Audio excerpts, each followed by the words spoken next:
And just into the Situation Room, new questions about security and the attack on the U.S. consulate in Benghazi, Libya, which killed 4 Americans, including Ambassador Chris Stevens. We're now learning that the building that was burned and sacked in the hours-long assault, did not meet standard U.S. security requirements for a United States consulate.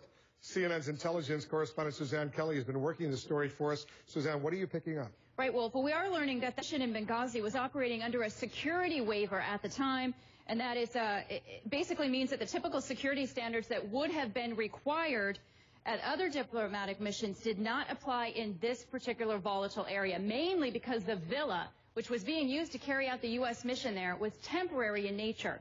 Now, according to diplomatic security experts, that decision to allow the mission to operate under a waiver would have been made in consultation with someone in Washington, along with their Libyan counterpart and, of course, the ambassador himself. Take a listen.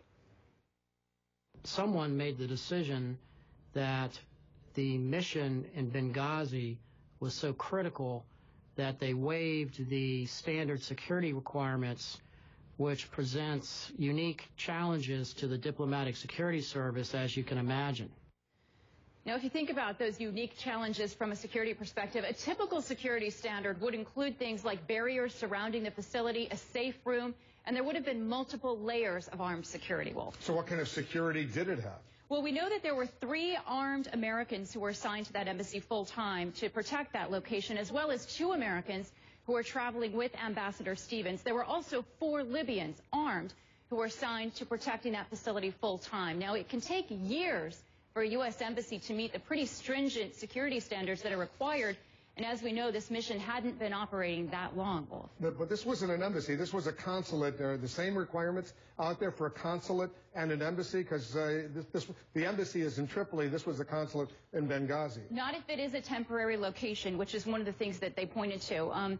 Another point of this, Wolf, is looking at the timeline of this attack and what had happened. And, you know, we've been working very hard over the past couple of weeks to put that together. I spoke a little bit earlier with an American who was in Benghazi, and he spoke directly to Ambassador Stevens.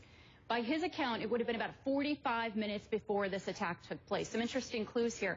He said the ambassador sounded upbeat and calm, was very enthusiastic about the next day's meeting. About 20 minutes after that, the source spoke with a security officer, and that's when he realized something was going on. Now, the officer told him, "We've got a real problem here," hung up to go and deal with it. It was about 20 minutes after that, he says, when he started hearing RPG fire from about 1.5 miles away from that U.S. mission location, Wolf, where we now know the ambassador died. Yeah, sad story indeed. All right, thanks very much, Suzanne Kelly. For that, let's